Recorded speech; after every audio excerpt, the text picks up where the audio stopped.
I can't do it. Okay. We'll do it live. Okay. We'll do it live. It. Do it live. I'll write it and we'll do it live.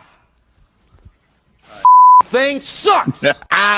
Here we go. Welcome in. It's another edition of the Daily Puck Drop. It's Tuesday, May 6th. Hello, kiddos. We are broadcasting from the Limback Lumber Studios. Contractors, they got free deliveries.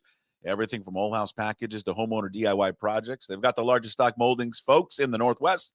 They've got old school service. They've been doing it since 1930. Give them a call at 206-782-3487. Visit them online at limbacklumber.com. Coming up on the show today, a Tuesday edition. That means Jim Duquette, MLB Network Radio. He stops by in about 9 minutes from right now. John Canzano coming up at around, 10:35, 10:40. Caught up with John earlier today because he had something planned, so he couldn't do it live. So he'll join us later. A great conversation there with John just about sports television, the state of college football, the future of television. Good discussion about, he wrote an article this week about will USC and UCLA regret going to the Big Ten? And then we extended it out to Oregon and Washington. We get a preview of what he thinks Jedd Fisch in year 2 will be. What will it look like there with the new head man over at Washington State? And we get into all that coming up there with Canzano. And we'll play it around 10:35, 10:40 or so. We'll get into Dan Wilson. And then goal 1, mission accomplished, goal 1 for the Denver Nuggets. Thank you to Aaron Gordon. Thank you to Jokic. Thank you to everyone associated with the Denver Nuggets. We appreciate the service you are doing for the city of Seattle. So thank you to everyone out there in Denver, Colorado. And I feel like a little bit of luck and mojo's on our side. The CEO of our family, born and raised in Denver, Colorado, Nuggets fan through and through. So there's a little part of us, right? We're on the court together. I never thought I would ever root for a Denver Nuggets team after they broke my heart in 1994. I mean, ripped the heart out of my chest. Still to this day, I contend that is even the Super Bowl. That's for me. I can't speak for all of you. You guys all have your own thing. That for me is the worst loss ever. For a sport, for me as a sports fan, that was gut-wrenching.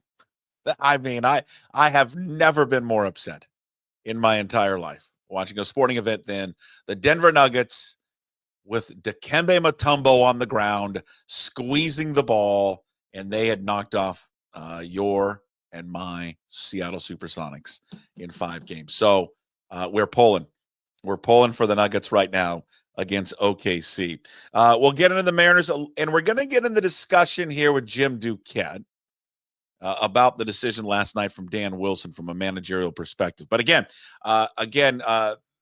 follow the show on all the platforms that are out there for you. If you tend to watch or listen to the show later, we're up on YouTube. Just search Puck Sports. If you're watching it right now on YouTube. And, of course, all the other podcast platforms, Apple, Spotify, wherever you find your wonderful, beautiful podcast. And, of course, you can watch the Daily Puck Drop and listen to it live every day at 10 a.m. Watch it on YouTube. Watch it on Twitter. Listen to it on the Puck Sports mobile app. Yep, you can download it to your smartphone. If you've got an Android phone, just go to Google Play. iPhone, just go to the App Store. Download Puck Sports mobile, and you can listen to the show on the move, on the go. You can listen to it in your car. You've got choices. You're in your car. You don't have to be stuck with it. What's on at 10? You promise me. I'm promising you, you don't have to be stuck with it. So come on over.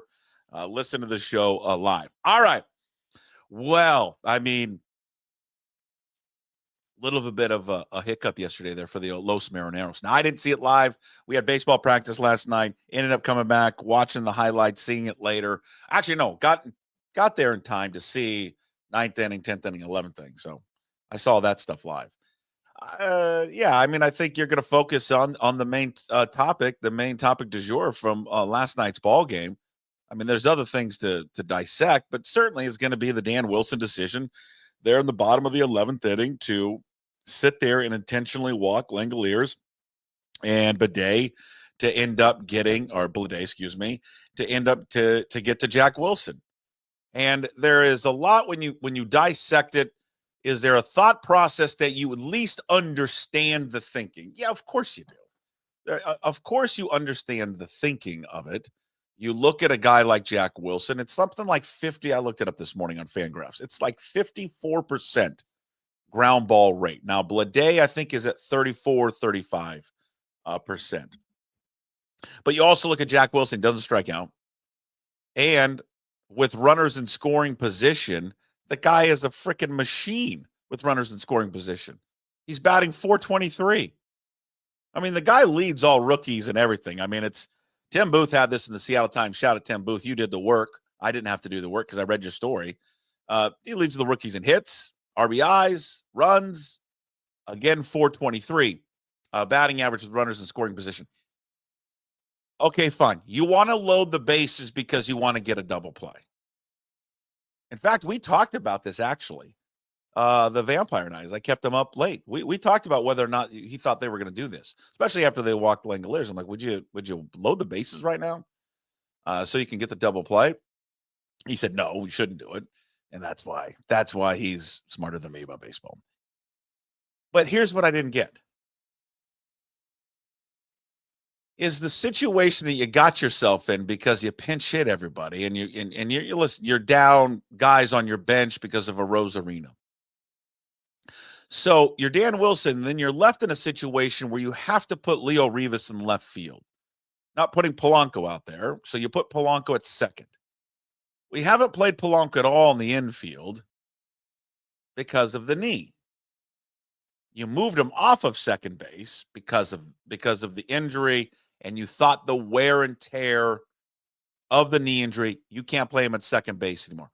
Flip him over to third. And you say, all right, go over there and play third base. And they scrapped that project in the first week or so of the season. Just realize, hey, he's not gonna keep up if we're playing him over there at third base, which was the right decision, by the way, because he's been tearing the ball off the cover, and you want him for his bat, and he's been a great DH. So you're already at a disadvantage by having Polanco in the field, because Leo Rivas has been terrific. He's a terrific defender. I mean, that's why he's been able to stick around. Okay. He's been wonderful. Divish and I talked about it last week, and I'll steal his line. He's every manager's wet dream. And me and the Vampire are looking at this last night when they did it, and it stood out right away. We understood the strategy he was doing to try and get Jack Wilson to hit into a double play. But go back and look at where he had his infield. His infield was playing in.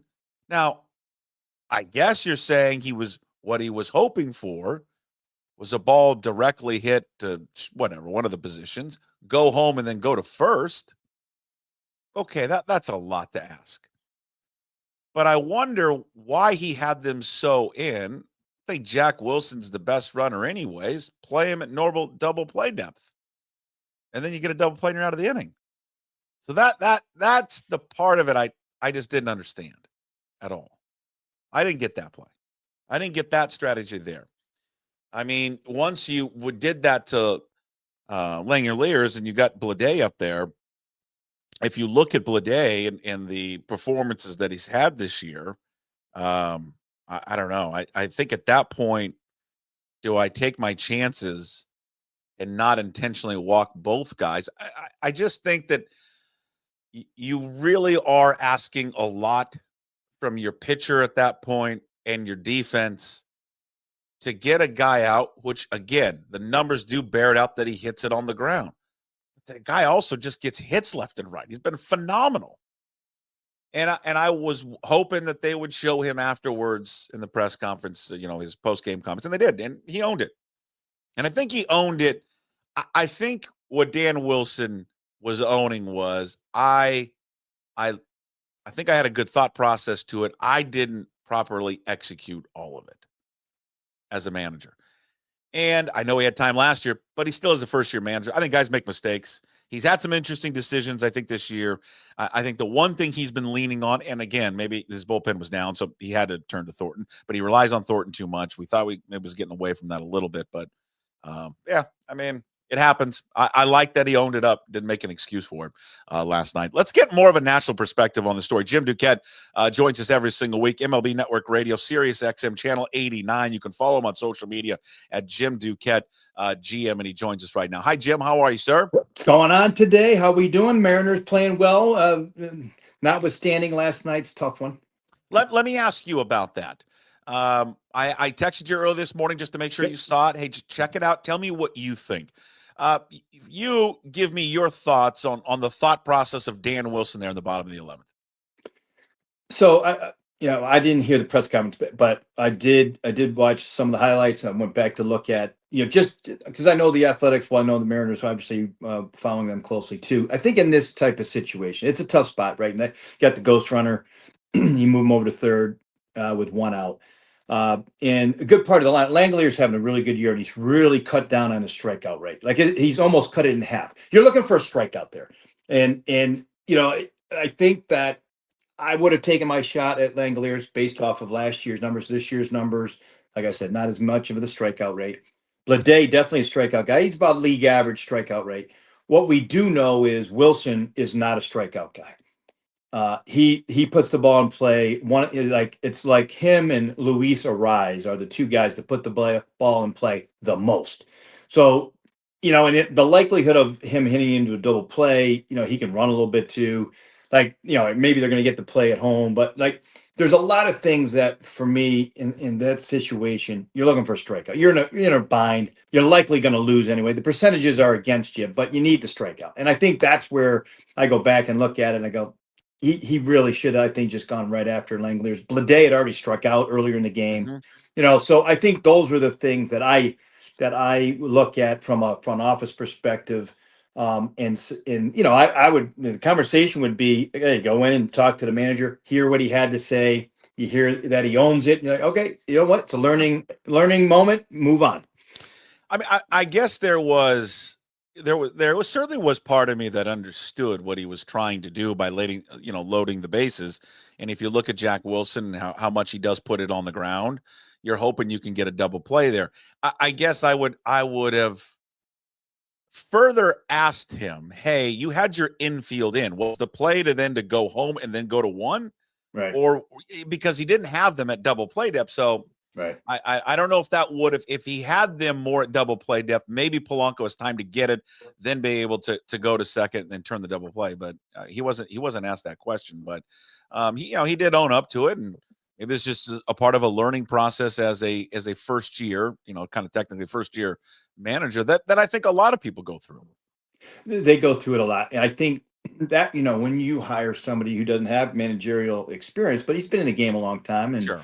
A former catcher, you realize though that there are going to be moments like that where you're gonna there's a definite learning curve, and the thought I used to sit there and some of the really good general managers that taught me hey, here's what to look for in good managers. They had to have a thought process that was sound. Right. So when you go in and you ask about it later, okay, well, yeah, if he was trying to go for the double play, all right, that makes sense. Okay, it's you're talking about basically a rookie hitter. So maybe he's trying to take advantage of the guy. Maybe he's going to get the chase. Jacob Wilson does not chase. His old man was a great hitter. Jack was, he batting champ at one point in his career. Way back when, this and his son, is that type. I think he's going to have more power down the road too. But the bottom line is he doesn't strike out. I think when you bring the infield in that situation, you're likely going to get the runner at home. Mm-hmm. Well, you could have brought the infield in with just a runner on third. Check, and then if the ball gets hit on the ground, you check the runner and throw to first. Right. What I mean? There's those things that you go, okay, I'm not feeling that. Even why weren't you at least up the middle going double play depth? Mm-hmm. Yeah, it's that, Dan Wilson definitely comes from a different school of baseball, right? I mean, it's just, he was managed under a very old school manager in Lou Piniella. And I think for these guys, it's the guys that are coming up. And not all of them, these guys that are getting managerial gigs now that played, years ago. I think it's the interesting balance, right, Jim, of balancing the gut and feel for the game Yeah. with what maybe the analytics and the numbers would tell you. So I felt that's always the best way to go. But some organizations aren't doing it that way. And listen, some guys who've been hired recently, I mean, having Bruce Bochy come back into the fold, Brian Snitker staying, as long as he has into his 60s. There's a school of thought with them that, okay, old school is, better than new school. I think it's always a balance, and and Tony La Russa was involved. I mean, you kept going back to the old school there for a while.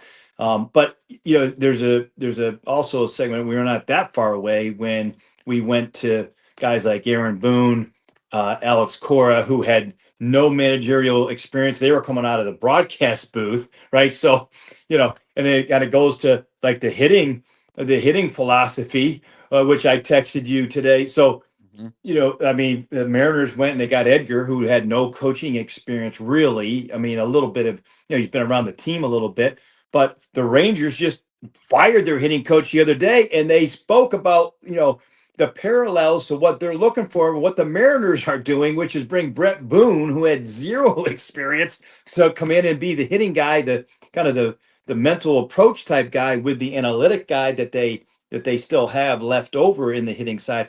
It's that balance of kind of that a lot of times the pendulum swings too far in one direction and you got to swing it back more towards the middle. I did like that there was another team, because I thought maybe we were the only organization that did have an offensive coordinator, and they got rid of that title. Yes. And I was like, God, really? Why do it's not football, baseball, people? You don't need to have an offensive coordinator. What did you make of that move by the Rangers to bring in Brett Boone? He had, I think, was a roving scout really for a year or two, maybe with the A's. Obviously, he's been around baseball his entire life, but you are bringing in someone that is not coached at that level and certainly not been a hitting coach. What kind of job do you think Brett Boone will do in that new role with the Rangers? So the comparison, obviously, to Edgar, if you go back to 2010, Jeff Bagwell came in for a short period of time in Houston, took over their hitting for a little bit. Sean Casey who went in to be the hitting coach for the Yankees for half a year under Aaron Boone, Brett's brother. When they fired their hitting coach, we've seen it. We saw it with Edgar. George Brett. I had to go back. I forgot about this. George Brett came out of retirement to go be a hitting coach for a little while in Kansas City back in 2008. Paul Molitor, I think, had a cup of coffee with the Mariners. That's a good one. Molitor is a good one.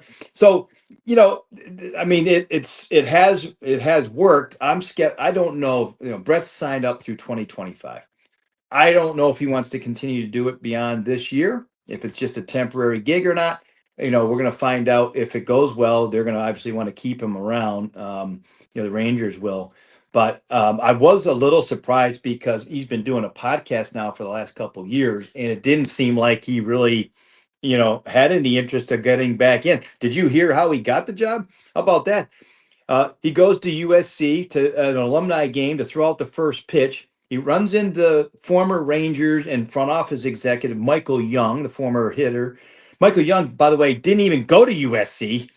They run into each other. They have a conversation. It gets furthered by, I think, Phil Nevin. All of a sudden, Bochy's calling him up. Hey, you want to be my hitting coach? Like that does not happen. That is so rare. It's crazy. It's crazy. Yeah, that's a way to get a job for sure. Yeah. So we'll see. What do you make of the Rangers right now? I mean, it's still the offense hasn't clicked for them right now. But when you look at the American League West, I said this early part of the season. This A's team is the one that's kind of scares me the most. There's a lot of young talent on this team, and they play hard, and I know it's a cliche. They play the game the right way. Right. But this early portion of it, to where the pecking order in the American League West, what do you make of it?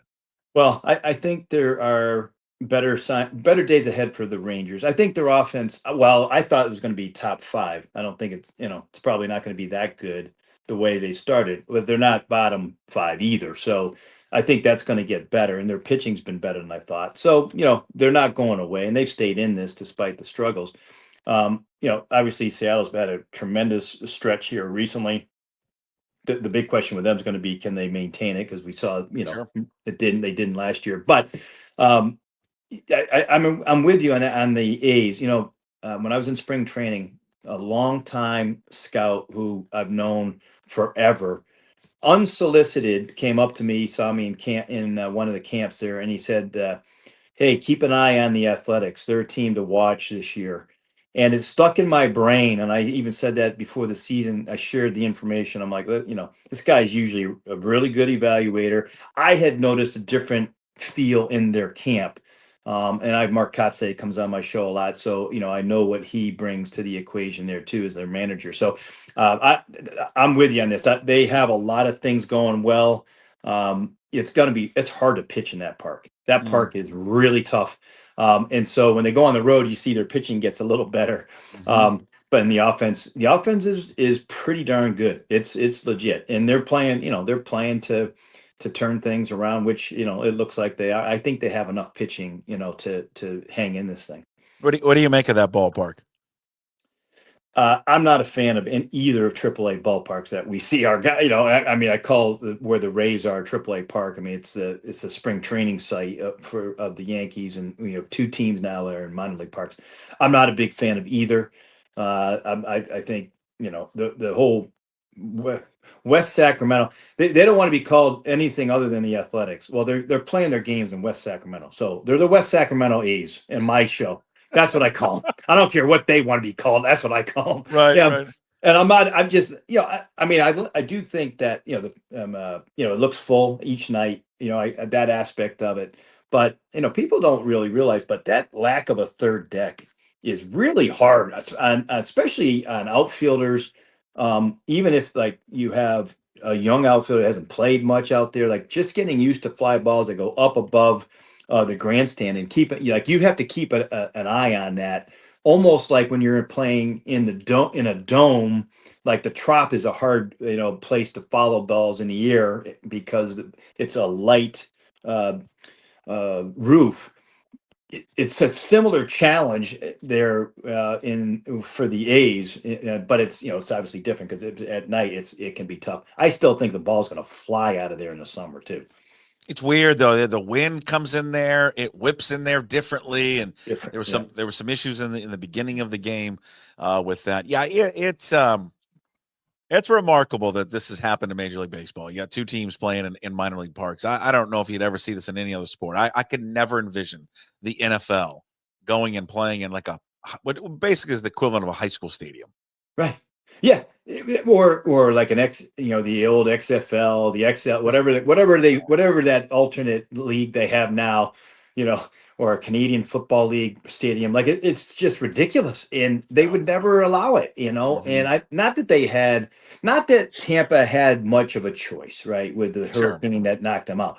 But the A's of all places, like the A's, I mean, they that ownership really, they butchered the whole situation there in Oakland and made it untenable, unfortunately. Hey, this is it's a weekly occurrence. We talk about this, and I'll continue to raise my worry meter on Bryce Miller. He's just not right. 94 pitches last night. It took him to get through 4 innings of work. He ended up giving up 4 runs and 7 hits. I mean, they're they have so many because of the injuries to Gilbert and Kirby. There's not many options for them right now. But I don't know how he just continues to pull through this, because he just doesn't look right. The stuff doesn't look right. Velocity's not there. He's just not the same pitcher he was a year ago. I'm worried too. When you see that stuff's not there, overall the command's not there. You walk 5. His last start against the Angels, he walked 5. He didn't walk anybody last night, but he struck out 1. Like, I'm concerned that he's pitching with something that isn't necessarily serious now, but might crop up and be serious later. Like again, those are indications, those are signs of concern, right? So You know, in the past he's had the issues and he's come out and he makes the next start and all that. So, you know, maybe he's more sensitive to not coming out of these games. But it does. You're right. It doesn't look like the normal Bryce Miller that we're accustomed to seeing. But they don't, like you said, they don't have. I mean, they don't have any other options at the moment. There was some, you know, good news. Obviously, Jerry DiPoto had said it seems like Gilbert and Kirby will be back sooner than they thought. So, you know, you knock on wood on that, but you know, they might have to bump Miller a start at least, and I don't know if they're in a position to do that. Hey, everybody out here, Jim, is just waiting, and I'd like to know what the percentage is, because I think there is some in the camp of I don't know. I don't know if it's going to come to fruition. And I think there's other people that are in the camp of give it some time. He's still young. He's going to warm up once the season gets going. You know, we get into the summer. From a national perspective, I want to know how you and others view Juilo Rodriguez, because I do think that there is starting to be this a little minor, maybe it's not minor, swell of concern that he may just not turn out to be the guy that I think a lot of people thought. I mean, he's not off. He's off to another slow start. He's hitting 206, still striking out too much. He just doesn't look like, frankly, a superstar, right? I mean, that what a superstar should be. He's being paid that way. And I think, you know, what the season he had a few years ago, you just thought it was just going to keep getting better and better and better. But he's plateaued and almost in a way regressed. Yeah, you know, the one thing I wanted to just double check it, his walk rate, I think, is up this year versus what he's done over the last couple. Yet that's you know, usually it's a start of a good sign of understanding the strike zone. Okay. Trying to do some damage, you know, and you know, the term that they use, I was writing this down because we were just talking about it before I came on, but you know, doing damage, focusing on damage in the zone, right? Okay. And that's where, you know, you got to understand the zones first before you can do damage in it. And so, you know, I think with him, that to me was a little bit of a better sign. I got to look at his chase rate and all that, but for me, I understand the concern. You know, I don't say it's a red flag yet. It's a cautionary, you know, yellow flag.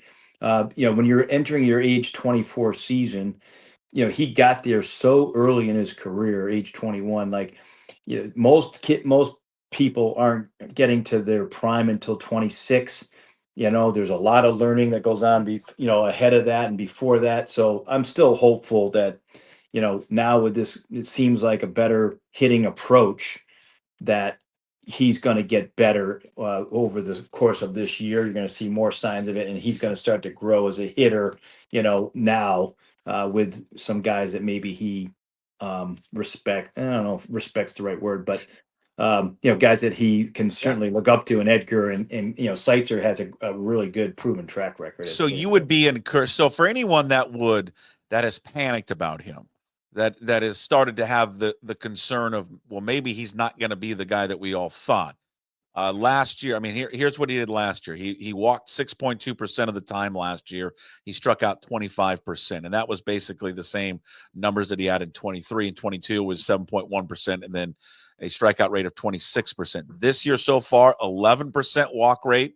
Yeah. And he's striking out 21% of the time. So he has lowered his strikeouts, and he has really increased his walks. Yeah, that to me would be encouraging. Okay. You know, that side of it. You know, and I'm just trying to look real fast while looking at his chase rate, still too much, till it's very, very high. That hasn't improved much. He's got 36% chase rate, which is bottom 10% in the league. So that counters a little bit the understanding and command of the strike zone, which you know, the walk rate almost, you know, 11%, as you mentioned. So you know, you know, it's interesting because, you know, I go on to Baseball Savant a lot. That site is fantastic. His bat speed, you know, has always been elite. That helps you hit high end velocity, but you know, and the exit velocity's been good. Hard hit rate's been good. You know, the one thing he does have, which the one thing for him, I want to see more power.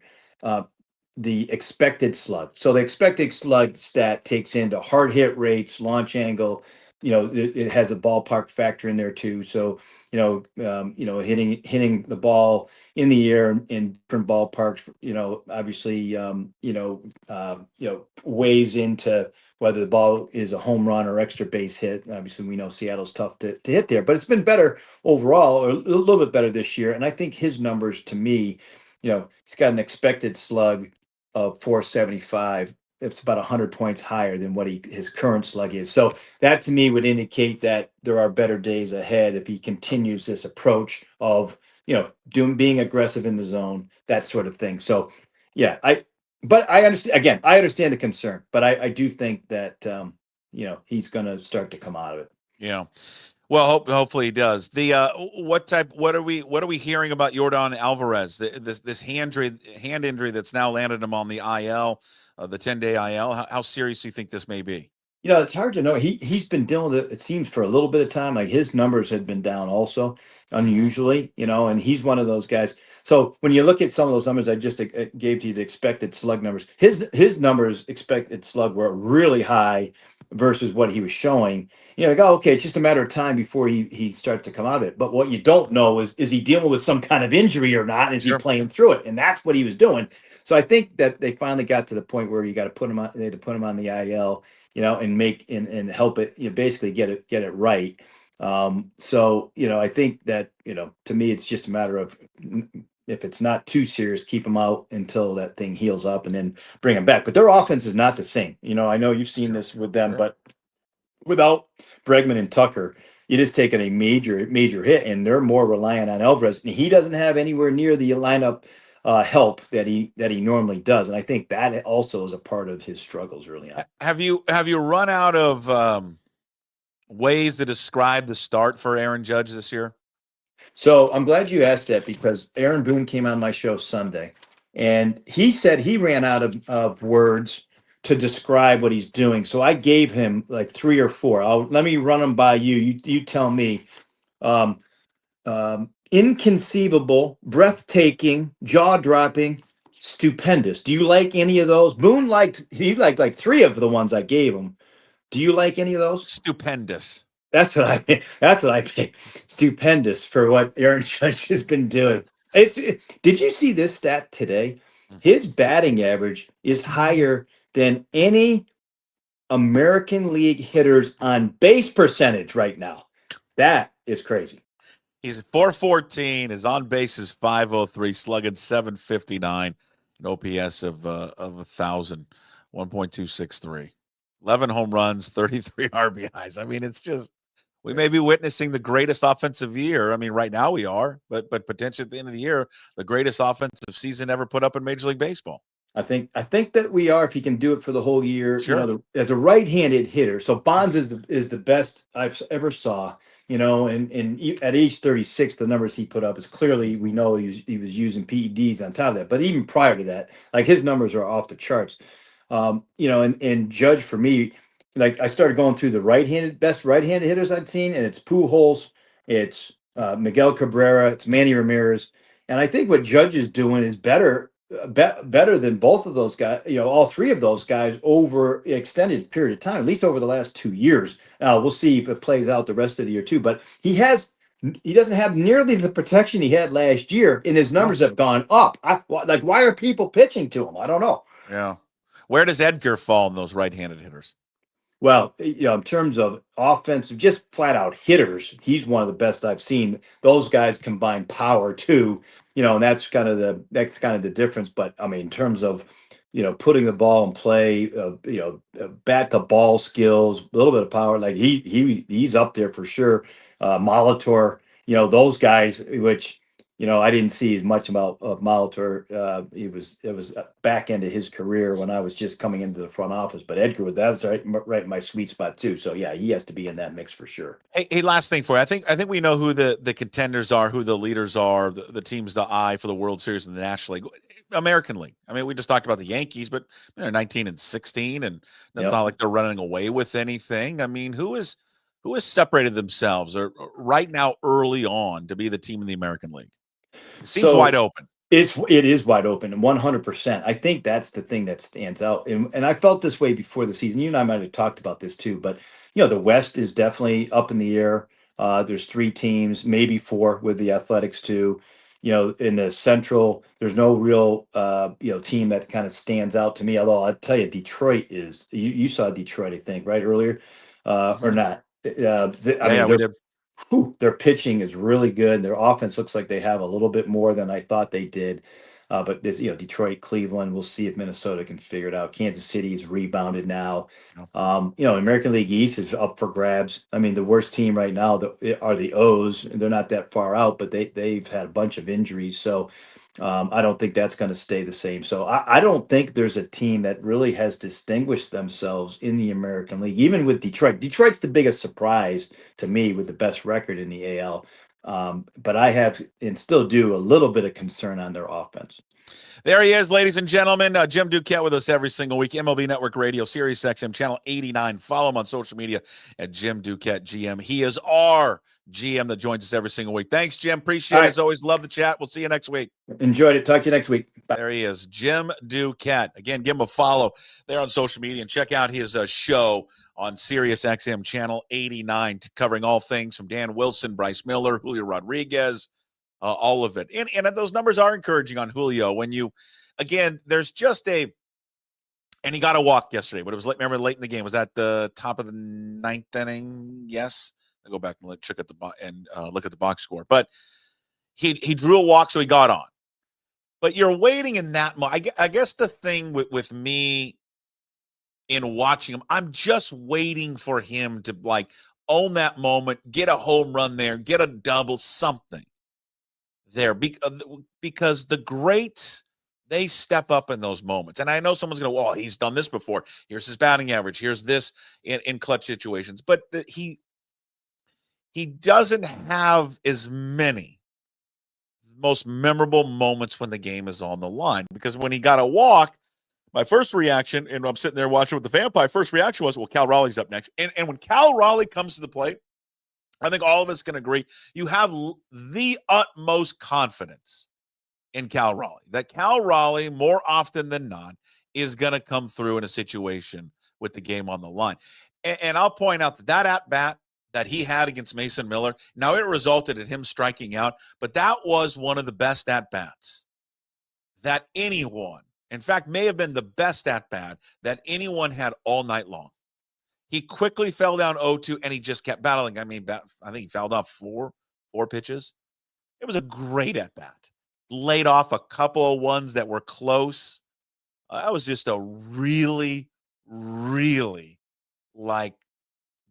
deep in the weeds, great at-bat from Cal Raleigh. That ended up resulting in a strikeout, but, I mean, it's so hard that I think Angie mentioned it last night. When a guy's fastball is like that and his changeup is as fast as people's fastball, I mean, hey, that guy's he's horrible to go up against. I love that AB from Cal Raleigh last night. That was a fun game. I mean, it's resulted in a loss. I like the A's. A's are really good. I think that's going to be the team that's going to battle the Mariners all the way down to the end. It's going to be interesting to see what they do maybe at the deadline. Seems like they've been more open to spending and adding to their roster and to their payroll this year. They certainly did more than what the Mariners did. You obviously can never count out the Rangers. I'm at the point of counting out the Astros. Maybe that's stupid to do it. I just, they're not the same. I mean, they don't have two of their best offensive weapons, and they haven't been able to recover from that. They haven't replaced those two guys. Alvarez is off to a terrible start.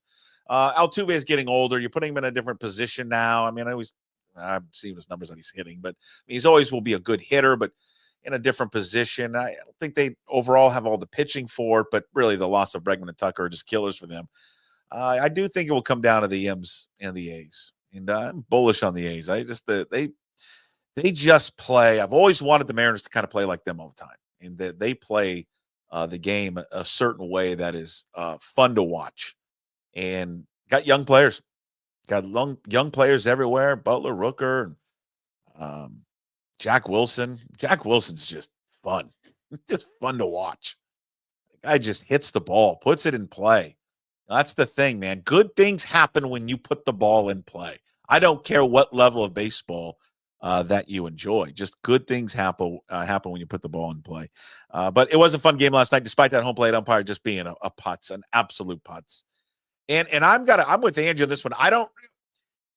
Maybe there's some junior umpires out there.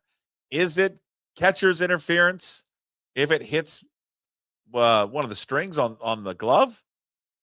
Because it didn't hit the glove at all. And then how about, was it what was it later when he missed the strike when they tried to throw down the bunt and he missed the strike because Cal Raleigh may have gotten his way? I mean, it was right down the middle of the plate. How do you miss that? So obvious. Yeah, he was terrible. Check swing earlier on the rookie first baseman. He clearly went around on that one. But they called it ball 4, but not a good night for Blue behind home plate. They'll be back at it today. Emerson Hancock on the mound there for the Mariners, which again, I think it's going to be a highly entertaining series. I think it's going to be a highly entertaining matchup. Those two teams, the rest of the summer. Big thanks again to Jim Duquette for joining us. He does it every single week here on the Daily Puck Drop. All right. We transition over to a little college football, just sports television news, all of it. We don't know where we're going with John Canzano. Every week we have Johnny Canz on down there in Portland, Oregon, 7:50 the game. Of course, johncanzano.com. It's his weekly appearance brought to you by Zeke's Pizza. Caught up with him earlier today. He had a tape because he had a meeting scheduled for this time. So we recorded early this morning. We cover TV viewing, sports viewing. That's kind of it's in Congress right now, and what the future of streaming and sports broadcasting. We get into some college football, a Kalen DeBoer conversation in regards to his daughter that I think was a real interesting one there with John Canzano. So here is my weekly appearance with John Canzano. Again, all brought to you by Zeke's Pizza. That time of week again, or that time of day, I should say. Weekday. I don't know where I'm at. And that was a terrible open to the John Canzano show, which is always brought to you by Zeke's Pizza, homegrown in the Northwest, Zeke'sPizza.com. Follow John on the old social media, John Canzano BFT. Of course, the Bald-Faced Truth Radio in Portland, 7:50 the game from 3 to 6 o'clock. John, how are you, sir? I'm doing well, man. Excited to see what's going to happen here in the spring. You got college football warming up. The sports calendar feels busier than ever to me. I don't know if you're getting that feeling, but it feels like everything's crunched. There's no lull anymore. Like we used to get a real lull. But we don't get that lull until like July. June, July, because that's when it's all baseball, it feels like. And that's right before the wave of training camp for the NFL. Yeah. But college football in July is big because everybody's already talking about, the games starting in August. And so I feel like the pandemic did that to us because remember how all the leagues moved the games and the calendar got all wonky and baseball was being played when it shouldn't be played and basketball games were on. And then I think TV went, we can just put this stuff on all the time. And so now, obviously we're seeing NFL games, Monday, Thursday, Friday, Saturday, Sunday. And college football is all over the place. And, of course, the sports calendar, I think, and TV just go together. It is weird. I think at times as a sports fan, especially like right around now when everything is going on, I do feel overwhelmed. Yeah. Because there's just you can't concentrate on everything. Yeah. At the NBA playoffs, you want to watch that. Then there's the NHL. You want to watch that. Then there's baseball. Yeah. But back in the day, there was just one thing. Yeah. One thing on TV and you watched it. Do you remember being at school as a kid and you would talk about the Monday night football game for several days, and then you couldn't talk about anything until Thursday, Friday, you were looking forward to Sunday. There was a break in there. We don't get a break anymore. So I do think that some fans are having to pick and choose, what am I not going to pay attention to that I used to pay attention to? Or what am I going to casually glance at on my phone, but not be totally engaged with? Right. And then fantasy sports takes on a whole nother level, and the gambling element, people are probably more into their own vested interests than their teams anymore. I don't know who said it. I maybe it was Bomani Jones, and then people got all over him for it. But I was like, I kind of agree. I agree with you. He said that the new television deal for March Madness ruined it because you can watch every game all at once. And I thought, you know what? There's some truth to that because I remember growing up, you had one channel, it was CBS. Yeah. And then what you miss now from that coverage when it was just CBS showing that one game was like, all right, we're going to leave Madison right now. We're going to take you to Los Angeles right now, where North Carolina is down by 5 to Davidson. Here's the action with Spiro Ditas and Reggie Miller. You know, you miss this jumping around all these different games, you know, like for the good stuff. And again, you know, now you have access to all of them, so you can watch them all at once, but you don't concentrate on all of them. Like when you've got like every game up there, you can't just like watch. You don't know what's going on all the games. You see, oh, they scored here, they scored there, but I'll go further though, because you know, even like in the old days, we only had 2 TV channels where I grew up. Like we didn't have cable. So we had ABC, we had NBC, and we could get CBS if my parents put me on the roof and had me rotate the antenna in just the right way. Mom would be out on the deck as the relay. My dad be in the living room yelling, no, tell him to keep going. And I would get it, and we could watch the 49ers on CBS, right? Like, because that's in it, but there was a simplicity to it. Or we would go to a pizza parlor and we would watch the one NFL game we wanted to watch. There was a simplicity to it, and it was very like galvanizing for our family to be in the living room. But now you're in the grocery store, Puck. You're looking up your fantasy team. You're watching a game on your phone. You're catching 2 minutes of this game, that game. I do find that I sit down and just commit a couple of hours to watching a game less frequently. Yeah. It's right, because there are so many options now. I wonder if we look back and we go, God, it was kind of just more. It was simpler back then. But then I think about like when the conference, like the Pac-10 or Pac-12 was like, God, why can't I not watch every game? You know, it wasn't that long ago that I was listening, to Cougar football, on a radio in my basement going, what are we doing here? Why is this game not on TV? I do wonder a lot, like what, not so much with this conference, but like what is the future of sports television? What is it in 5 years? What does it look like in 10 years? Because it changes, it seems like month to month, and you get more access, but then it's, on all these different platforms, and it's just, you don't know where to find stuff nowadays. And I'll tell you that in 2018 and 2019, I did a study on attendance in college football. I was looking at it. This was pre-pandemic. It was like the perfect timing. Nobody knew what was coming. And the leagues were all down in attendance. Like the SEC, where you would expect to see the unhinged fans showing up in greater numbers than ever, was enduring sort of a dip in attendance at the stadiums. And Greg Sankey, the SEC commissioner, told me, hey, like this is a real threat. Like if we're having this problem at the stadiums, the Big Ten was down, the Pac-12 was down. The competition with the living room and your TV set and the HD TV, and not the hassle of driving to the game and not the hassle of the parking lot and the kickoff times changing. The competition was real. And so I do think, though, being away from it and saying, hey, no fans in the stadium for a couple of years kind of changed that. People are so excited to get back. But if the games are accessible, and I thought about this from Washington State's standpoint in particular, 100% of their home games are going to be on television across the country. You can go to the CW, you can go to CBS, you can get them. I wonder how that impacts the gate and how that impacts fans who are already having to make tough decisions. Yes, you have your kickoff times, but I'm going to be really interested to study Jimmy Rogers in this first year and how attendance at Oregon State and Washington State home games go, because the games are accessible. You know the kickoff times. Let's see if people show up.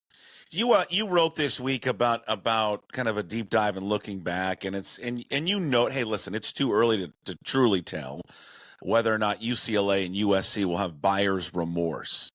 What do you think? Look into your crystal ball 5 years from now, maybe even longer. Do you think ultimately they do look back and go, just wasn't worth it? I think there's going to be a faction of fans who say, oh, no, they're with the haves. They made it to the Big Ten. They got to the safety of the island, so to speak. But that's missing the point. USC and UCLA had an inherent advantage in the Pac-12 conference. They were in a media market that had 5.9 million TV households. They had tremendous leverage. They had a recruiting base that gave them an advantage. They were living a good life and an advantageous life in the Pac-12. They traded that to go to the Big Ten, where they will subsidize schools like Purdue and others. And they will now say, well, wait a minute, we're getting the same amount of media rights money as Ohio State, Michigan, Oregon and others, and we've got to climb over those schools to get to the top. And oh, by the way, they're recruiting our neighborhood now because they can say, hey, we play in LA. We're going to play games there. And so they've given up some of that advantage. And from UCLA's standpoint, they will justify it by saying, oh, we were in a financial pit. We had to do this. But I just think they're going to get their teeth kicked in football. And I don't think USC is going to be an upper echelon team in that Big Ten conference. And so I think they are going to look back, Puck, in like a decade, and they're going to be like, oh, we traded the ability to play at the top of a conference and have regular access to the playoff to, yes, we're on the safety of this island, but man, there's a lot of expense. It's exhausting to travel, and we're not getting the success in football and in basketball that they used to enjoy. I think it's going to be a slog for those two schools, and in UCLA in particular, they're not going to matter in football. And Martin Jarmon, the AD at UCLA, he'd tell you, hey, look, we haven't had success in 25 years. They've had 3 10-win seasons. But I don't think – I think, like, what's making it for UCLA now in football? Like 6th, 7th? Like, you know, where are they in the Big Ten if they're having a good year? And for USC, yeah, they might have an occasional year where they're viewed as a top 4 or 5 program. But I don't think anybody right now is going to pick USC to be in front of Oregon or Penn State or Michigan or Ohio State on a regular basis. And that wasn't the case when they were in the Pac-12. So I do think there's going to be regret there. If they were to have regret, where would that put Oregon and Washington then? Are they in a better position, you think? I think Oregon is in the most advantageous position of anyone. They are in an ecosystem where there's no cap on NAL spending, and they've got the richest donor in land. And so Oregon has accelerated in this era, and they started the acceleration a decade ago. But man, they are up there with Texas and Ohio State and, you know, the teams that can spend 20, 30, $40 million on a football team, Puck. That's the numbers that are being floated out. Curt Cignetti talking at Indiana saying, hey, these schools are spending like $40 million. I had another coach, another Division I head coach say, hey, they believe Texas is spending $40 million on their team. Like, how do you keep that within view of the windshield? And so Oregon is absolutely going to be up there at the top. I think Oregon's going to come away from this, even though they took a half distribution to join the Big Ten. I think they're going to come away from this going, look, this is working for us. We're winning conference championships. I think they have 6 now in the Big Ten this season. Washington, not quite as in good a position as Oregon, but I think they can be sneaky good in a way, and I think they can slip in front of USC. But if I'm USC, I'm looking back going, okay, who did I have to beat in the Pac-12 to get to the playoff in the old days? I had to beat Oregon. I had to beat Washington. I had to beat Utah. Now you've traded that for Oregon, Washington, Penn State, Ohio State, Michigan. Like, that is just such a bigger climb for USC. And the other thing that's thrown out of whack that nobody talks about is it used to be 5 conferences, right? So you had the Big 12, ACC, and Pac-12. They kept the other 2 honest because they could outvote them. The SEC and the Big 10, once the Pac-12 lost its clout, those 2 conferences have run away. You know, I was thinking about regret this weekend. There was a little note in the paper, I'm pulling up the paper and like the little news and notes, and it was like one of the very bottom of the back pages, and it was a little note about the UW softball team. And a young woman on the UW softball team who's a freshman who hit, I think, 2 home runs in the game, leads the team in home runs. She's, I think, the only freshman, she's either the only freshman or one of 2 freshmen in the history of the program to lead the team in home runs. She leads the teams in home runs, hits, OPS, like every category. She's the best player on the team. Her name's Alexis DeBoer. Okay. And I wonder if Kalen DeBoer sits back and just goes, I fucked up. I should have stayed. I should have stayed for a couple of reasons. One, he could have been legendary there. Instead, he went to a program where he will never, ever, ever be better. He won't even sniff Nick Saban, ever. And then, you've got daughters and kids, and so do I. He doesn't get to watch his daughter play softball. I mean, he watches it probably on his phone, but that's not the same thing as, getting done with football practice or whatever he was doing and then walking over to the Husky ballpark to watch his daughter be the best player on the softball team. He did an interview with me in 23 and prior to the football season. And he talked about that. He talked about how great it is that he had his kid. I think she was just about had committed or maybe verbally committed to Washington, and he was looking forward to it. It's why when the Alabama stuff came up, I knew Greg Byrne, the AD at Alabama, had targeted DeBoer. I knew he was on his list. It was a list of 1. It was never about Dan Lanning. It was about getting Kalen DeBoer 100% all the way. It surprised me that there wasn't more of a hesitation there, because I want to believe that football coaches are like the rest of us. That I want to believe that they know a good situation when they see it, that, 6 million, 7 million, 8 million is enough a year. And the beauty of having the ability to sit and watch your kid play a game would be such a bonus for a coach. All these coaches talk about how transient their life is when they're an assistant. Dan Lanning, he moved his kids around. I think they had 7 or 8 different zip codes in 11 years. And, he and his wife have said the 3 kids at Oregon, they want them all to graduate from the same high school. That is a goal that they set out with. Let's see if it happens, right? Like, it's a nice thing to say, Kalen DeBoer, nice thing to say, but ultimately you got to, there's a moment of truth for us all where you either have to put your family or your career first. And I think these coaches get a little blinded by the spotlight, and they don't see it clearly. And they've got an agent in their ear who's telling them this is a great opportunity. Mm-hmm. You could be the next Bear Bryant. Look at what Nick Saban did after Bear Bryant. But you're right. He's Frank Sinatra Jr. right now. And if he doesn't perform. Yeah, I just, I understand the decision because of all these guys at the core of them, all of them, Dan Lanning, DeBoer, every coach, they're these ultra competitors, and they always want to be challenged, and they want to take the next step. And that was a challenge to him, and he wanted to take it on because he's still, and again, just because what happened last year doesn't mean he won't ultimately be successful there. He may be. He's been successful at every single stop, but he'll never get, and he knows this, he'll never get to that level of where Saban was at because that's virtually impossible. But yeah, I think he's going to, think about how hard it is to win titles. Saban had an easier path. And then he's just going to look back. I just wondered, a decade from now, when all these guys miss out, these coaches get to miss out on all these moments for their kids, and they all talk about it. It's hard because they're working, they're grinding so many hours a day. Yeah. So they miss their kids playing youth sports or high school sports. He had this opportunity to coach at one of the best schools in the country, a fine football program on the West Coast, and at the same time, he'd probably look out at his office and see her playing. Yep. Gave it all up. I went, Bob Witz at the old Trailblazers GM. People in Seattle know him and love him from his time with the Sonics and stuff he's doing now. But, I was in his office the day that he left the Trailblazers, and he had spent all this time as the president and GM, and he wasn't just running the Blazers business side. He was running the basketball side. He was running all these surrounding businesses that Paul Allen owned. He missed the childhood of his children, and Whitsitt was at his desk, and I was asking him about his kids and how many games he missed, and he started crying. And it was true. He traded seeing his kids play all those games for being down in Portland and being the guy. And, he didn't want to move his family, so he was commuting back and forth. But I think there's a lot of that goes on in professional sports. And, we can say the money is a great trade-off, but you don't get those years back. Yeah, absolutely. We've talked a lot about college football. I was just curious.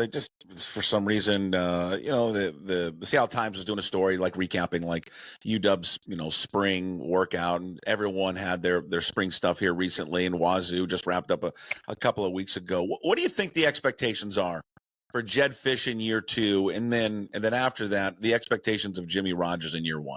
You've got to, obviously, in year 2 for all these coaches in the second year, you want to see it be a foundational year. And Washington got pushed around last year. There were games where they just got shoved around on the field. They didn't have it up front. I love that he's got a quarterback that he likes and he's excited about. But you've got to block for that guy. He got sacked 10 times in that Oregon game. He's running for his life. And so, I'm curious to see Damon Williams Jr.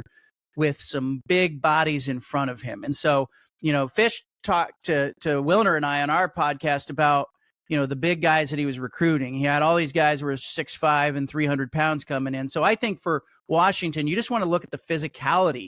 You might not see more than a game or 2 improvement in the win column, but you have a potential here with that quarterback because I think he's special. You have the potential there to get to be a disruptor as a team. I think there's still probably another year away, and you saw it at Arizona with Fisch, how long it took him. It's that 3rd year where you really start to surge and you have your guys in there. But I want to see a win or 2 more, maybe 1 to 2 more wins. but the physicality cannot be a disparity. And it was in some games last year. I think it was the Iowa game I watched, and they looked like they were on roller skates, and Iowa was just wheeling them around the stadium. So you can't have that happen. So to me, that's Washington's expectation. Schedule is pretty good for them. I mean, they've got two road trips at Michigan, at Wisconsin, which, for their fans will be great trips. And they got Wazoo and Pullman.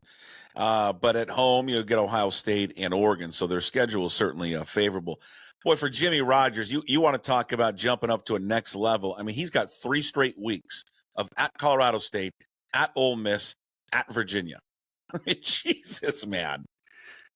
You're going to be on TV, though. You're going to be on 100% of TV, so you better look good. That's a lot of traveling. You're trying to. I'm real intrigued how this is going to all work out. I mean, because sometimes when you see these coaches jump up from that level, who've had this great success. I mean, it's there's no middle. It really seems with these guys. It either really works or it doesn't.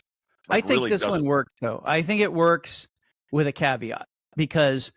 You saw Curt Cignetti do it. Chip Kelly told me one time, I asked him, Oregon was playing Ohio State in a Rose Bowl. And I said, Kelly's the play caller at that time. And I said to him, what's the difference between game planning for like Delaware and game planning for Ohio State?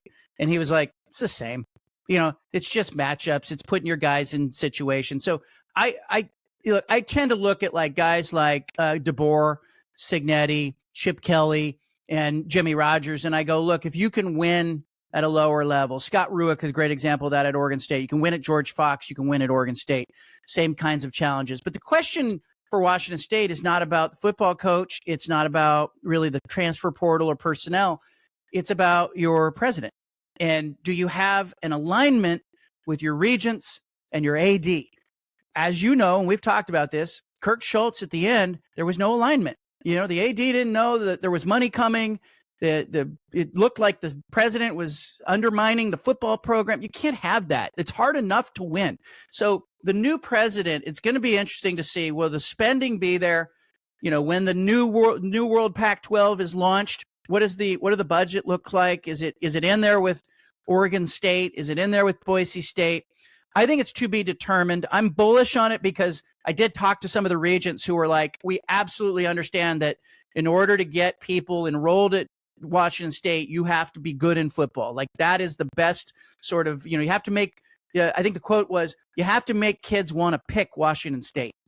And so you do that by having a football program that's worth a damn. So I do think the president and the regents are going to line up. The question is, how quickly can that happen? And will this first season with Jimmy Rogers be a little bit of a slog? Because you've seen that. He got a lot of bodies coming in and out. Sure. Jonathan Smith at Oregon State, first year there, he didn't win. It was hard. They weren't even competitive. But that's the challenge. But I like that the guy's a fighter, Puck. Yeah. I mean, he is. I mean, you're changing the mentality, but also the physicality of the team. That's a bit. I mean, you're going from this, we're going to spread you out and throw it all over the place, and to no, we'll still spread you out, but we're gonna try to beat you inside a phone booth. That's a big change because you need the personnel to pull that off. I like it, but I think there's going to be a lot of bumps and bruises along the way. I loved your piece on Belichick and Hudson because I'm with you. Yeah. And go read it up at johncanzano.com because I think you nailed it. At its core, we love to watch car crashes. It's why when we see it, and you mentioned it in your piece about the burning RV on the side of the road, like every time you see something that's on like an accident on the side of the road, and you're like, why are we so slow down? And then you're pulling up, and you're like, listen, there's all these lanes open, just go. But everyone's got to stop to look at it because we're fixated on it.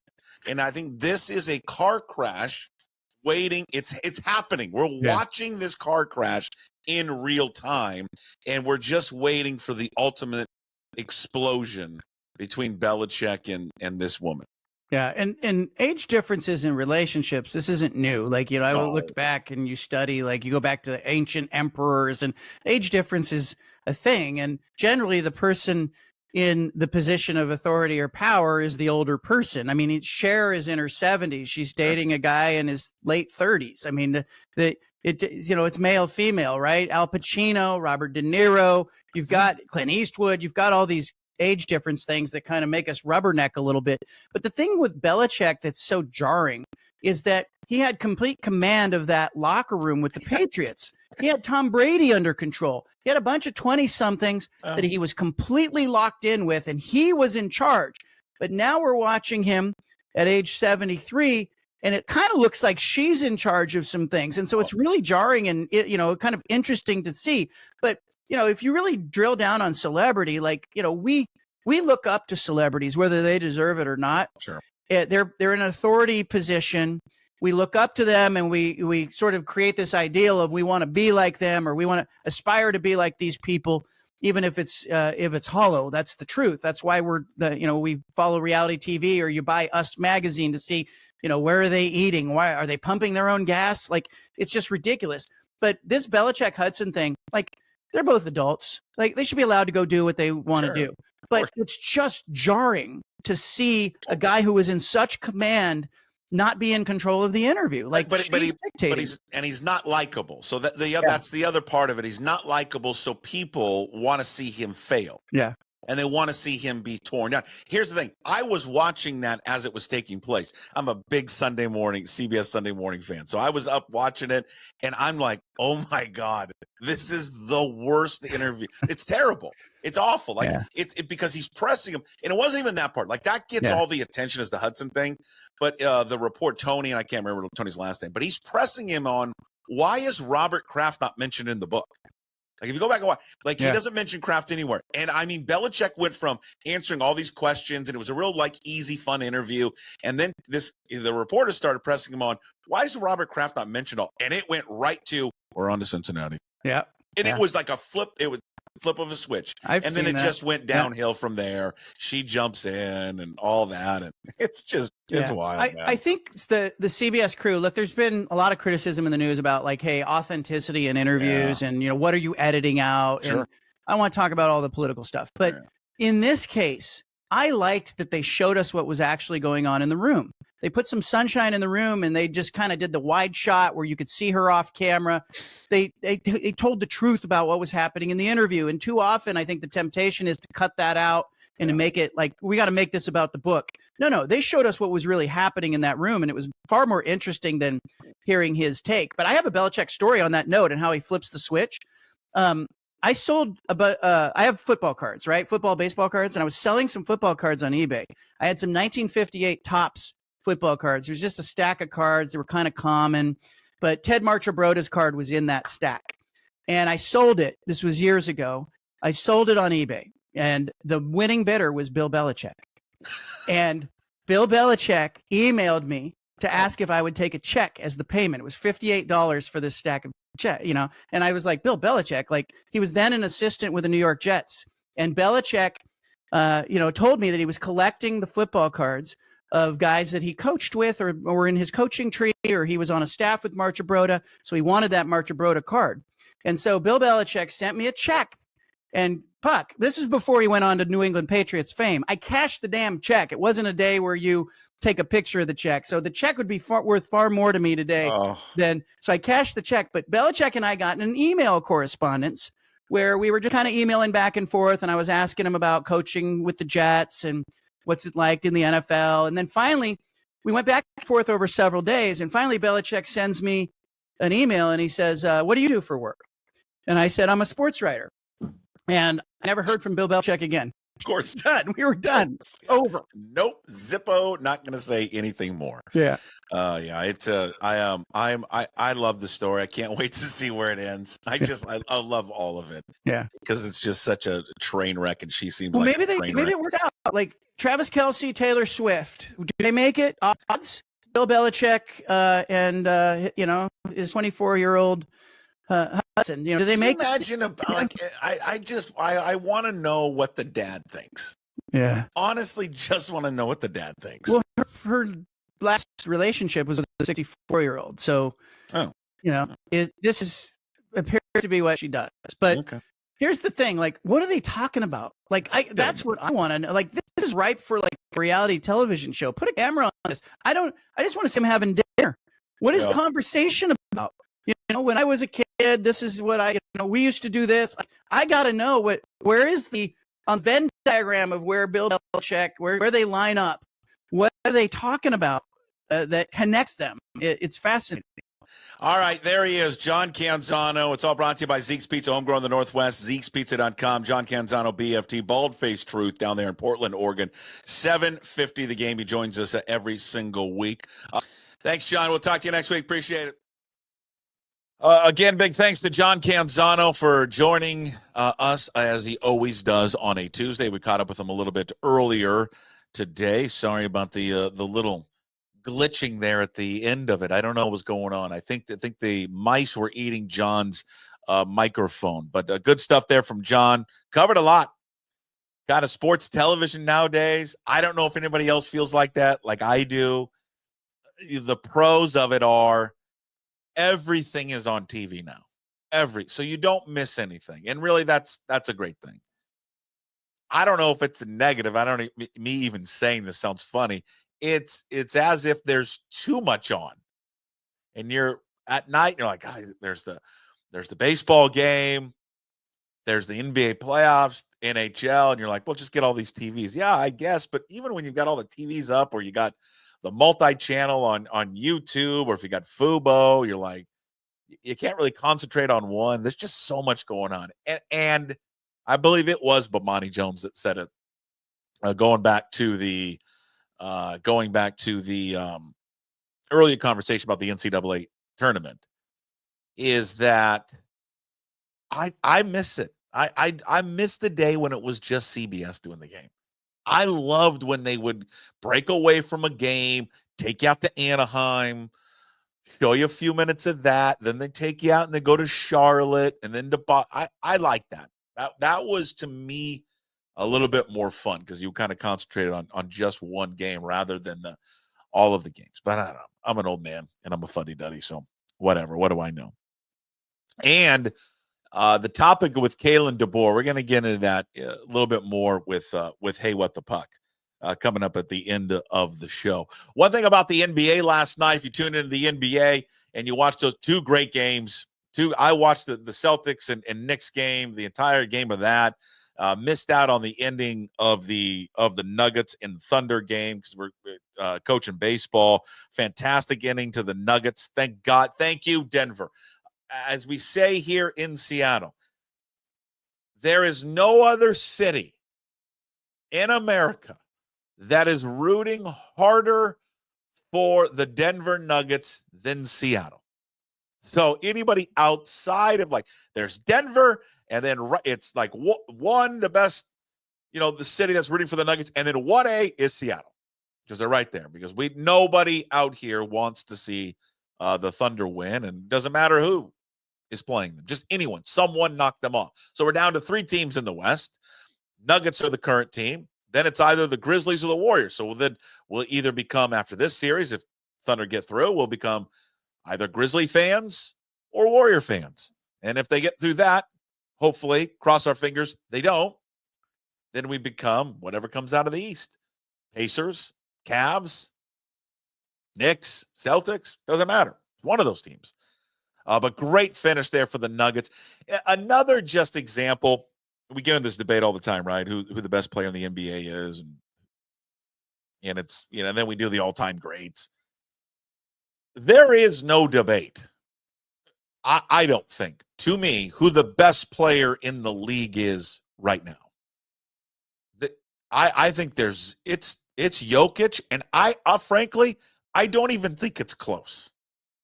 That man is the most skilled player in this league. The things that he does at his height and size, how he's a distributor, how he can bully you and post you up and score inside like he's an old school player from the 80s. And then at the same time, in this new age of basketball, step out and shoot threes over you.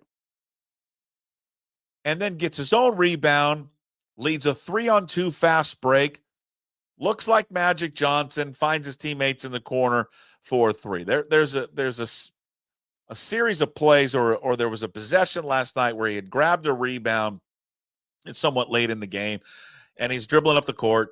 Again, fast, and finds Westbrook in the corner for well, at that point it was a huge three, but he's remarkable. I mean, he had 42 last night, scored 18 of that in the fourth quarter, grabbed 22 rebounds, dished out, I think, 6 assists in the game. He's just, we've never seen this. You know, we always get into this like you've never seen, you know, a guy like Giannis, and you've never really seen somebody like Wemby. And, you know, when Magic Johnson came around, you never saw a guy that was 6'9" playing point guard. And to a degree, I guess, with Jokic, you can say, I mean, we saw him at the end of his career, never saw him when he was really in his prime. That would be Arvydas Sabonis, not your Vitas, not my Vitas, Arvydas. So there's that, you know, there's that element to his game, almost to another level. And his want to factor and his compete factor, it's just, man, it's remarkable. And a hell of a comeback for the Nuggets. They're down double digits in the fourth quarter. And Aaron Gordon hits the game winner, emotional game one victory there for the Nuggets. And I don't know, man, dust off your Alex English jersey and put it on for the rest of the bleeping series. And we got to get past all our hatred for him, because at least for the next week, 10 days, we got to be all in. So F you, Robert Pack, and Dikembe Mutombo, and Brian Williams, and Mahmoud Abdul-Rauf. Screw all of you eventually, but not now. Now, all in on you guys. Rodney Rogers, God, that team. That was a pretty good memory, pulling off all those guys at the top of my head. The other thing about the NBA game last night, watching the games, Celtics and the Knicks. Now, what I'm about to say is rich in irony. Now, I play in an old man hoops league still, and they will tell you. I travel from three-point line to three-point line. That's defense. I don't go beyond the three-point line. I don't need to get in there. And really, when we go on offense, it's the three-point line. That's all I shoot. So what I'm about to say is pretty stupid, because I love the three-point shot. I love all of it. But boy, can you become obsessed with it to a point where it costs you the game. I believe last night, the Celtics, it cost them the game that they relied on the three-pointer as much as they did yesterday. And there was countless examples of it where especially Jason Tatum had his man beat. Nice step back crossover. He's got the defender on ice skates. Just go around him, get to the hole, get two, and all of a sudden you're leading. But there's some of these guys, especially Tatum, Jaylen Brown, are so obsessed with shooting a three, they give up the obvious move of going to the hole and getting an easy two so they can step back and take a somewhat contested three. It's why at times I like it, and you compare that to Brunson. Brunson hit some huge shots last night. God, I love Jalen Brunson, where he had a great couple step back threes. But when he senses that it's not there, he will go and drive to the hoop and get to the rack and take it to or set up a teammate. But they attempted 60 three-pointers last night in Boston. I mean, 60. And I know they're a high-volume three-point shooting team, but Jesus, I mean, it's okay to pump fake, I don't know, dribble drive, get in the lane, and knock down a 17-footer. That's okay to do. I just think as much as the Knicks ended up winning that game last night, because they have a great player in Jalen Brunson, who, by the way, reminds me exactly, he's bigger and just overall better player, but he reminds me, watching him reminds me of Isaiah Thomas. UW Isaiah Thomas, not the Pistons Isaiah Thomas. If Isaiah Thomas from Curtis High School, UW, Celtics, it was bigger and a little more talented, that's Jalen Brunson. Because they just remind me the same mannerism, same moves, same everything. And Jalen Brunson is a master craft at playing basketball. The series of moves and counter moves and everything that he has, his ability to get a shot off when defenders are draping all over him, to set up teammates. He is, and you look at him, it looks like a pudgy guy that goes to the Boys and Girls Club to play hoops at night. That's what he looks like. But man, the Celtics had they as much as the Knicks ended up winning that game last night, the Celtics ended up losing it because they just 63 pointers is just a lot of threes.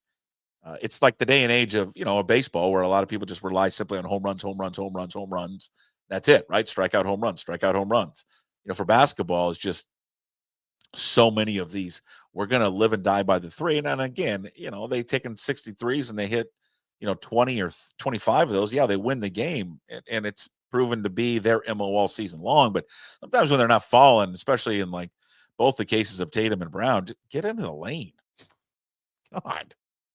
Make a shot from inside the 3-point line. So, all right, that's just my take there on the NBA action last night. 2 more games tonight. You got the Warriors and Grizzlies will start their series coming up later, and then Game 2, Cavs and Pacers coming up later. All right, let's wrap up today's show with Hey, What the Puck? Brought to you by Restoration One of North Seattle. It's your restoration company that lets you avoid the stress of water, fire, and mold damage with their property restoration services. Locally owned and operated. Make them your first call when your damages affect your residential or commercial property. 206-817-8917. Visit them online at restoration1.com, the North Seattle franchise. I want to pick up what we talked about earlier in the show there with Johnny Canzano. I just wonder in the regret that may face Kalen DeBoer in years to come. Money and the security of money and prestige of going to a school like Alabama has got to be was a great pull for him. And I think he is knowing, I don't know him personally, but knowing of the person he is based on a good friend of mine, who's no longer with us, by the way, R.I.P., Mike Ottoman, who grew up, or didn't grow up with him, but grew up in the same town, was actually coached by him in Little League.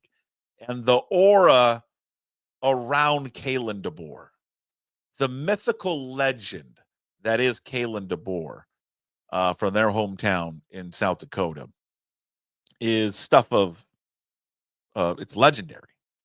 And what it just details is the ultimate competitive fire that someone like Kalen DeBoer has. So Kalen DeBoer is like, I want to be challenged. And that is, I think I am uniquely positioned and capable of handling the pressure that comes along with being the coach at Alabama.